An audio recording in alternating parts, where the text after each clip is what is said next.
Είναι η θέα πλέον του ακτής του φωτός. Γιατί αρχίζει ο άνθρωπος και αυτό είναι ένα πράγμα το οποίο μπορεί ο άνθρωπος να το πετύχει.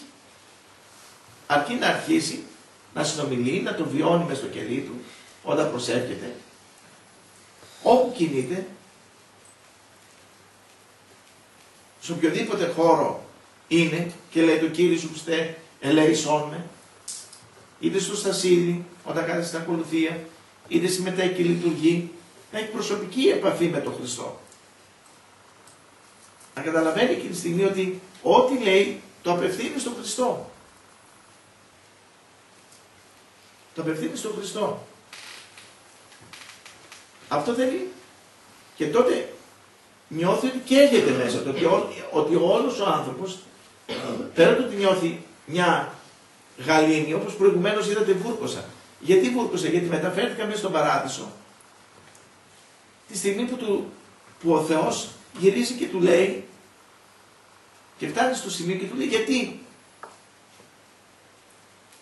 γιατί Αδάμ? Και αρχίζει και καταργέται τη γη ο Θεός. Δηλαδή αυτό το οποίο έχει φτιάξει. Είναι σαν να πει, εγώ π.χ. που είμαι και χτίσαμε το μοναστήρι, να μου κάνει κάποιος κάτι και να πω ανάθεμα την ώρα που έκτισα τη μονή.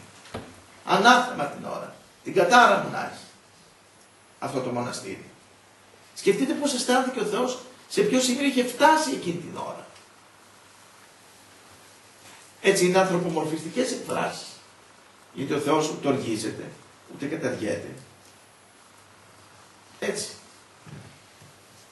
Αλλά θέλοντας να δείξει το πόσο πικράθηκε ο Θεός, το πόσο πικράθηκε ο Θεός από την πράξη μας, το πόσο τον λυπήσαμε, και ανθρωπομορφιστικά, για να μπορέσει να το δώσει να το καταλάβουν, τότε που τα γράφει αυτά, γράφει ότι το Θεός έφτασε σε αυτό το σημείο. Δηλαδή, θα λέγαμε ότι τον βγήκε έξω από τα ωριά. Έξω από τα ωριά. Ώστε να σου δημιουργήσει εσένα την αίσθηση ότι πρέπει να ζητήσει συγγνώμη. Κάτι που δεν έκανε ούτε ο Αδάμ, ούτε και η Εύα. Ούτε και ο Όφης. Κανένας. Διότι ένα αήματον, ένα ελέησόν με, θα διόρθωνε. Όπως και ένα ελεησόν με του διαβόλου, ακόμα και σήμερα. Ένα ήμαρτον αν έλεγε ο διάβολος ακόμα και σήμερα, σωζότανε. Δεν το λέει. Και δεν θέλει να το πει. Όπως πολλοί άνθρωποι δεν θέλουν να πούν συγγνώμη.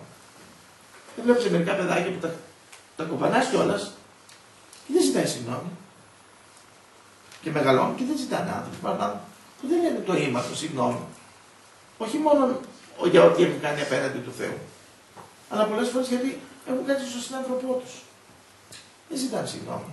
Δεν ζητάνε έλεος. Τι κάνουν? Προφυλάσσουν το εγώ τους. Αυτό το πράγμα μας απομακρύνει από τη ζωή. Μας απομάκρυνε από το δέντρο της ζωής. Έτσι λοιπόν γεννήθηκε ο θάνατος. Γεννήθηκε ο θάνατος. Και έχουμε φτάσει στην κατάσταση και λυτρωθήκαμε από το θάνατο με τον αφωμό του Χριστού, τα οποία άλλη φορά σε άλλη ομιλία θα πούμε, που μετέχουμε πλέον ξανά στο δέντρο της ζωής, στη Θεία Κοινωνία. Ξανά άνοιξε πλέον, γι' αυτό λέγεται Θεία Κοινωνία. Ο άνθρωπος ξαναεπικοινωνεί με τον Θεό. Όπως επικοινωνούσε μέσα στον Παράδεισο, επικοινωνεί ξανά με τον Θεό την ώρα της Θείας Κοινωνίας. Γι' αυτό λέγεται κοινωνία.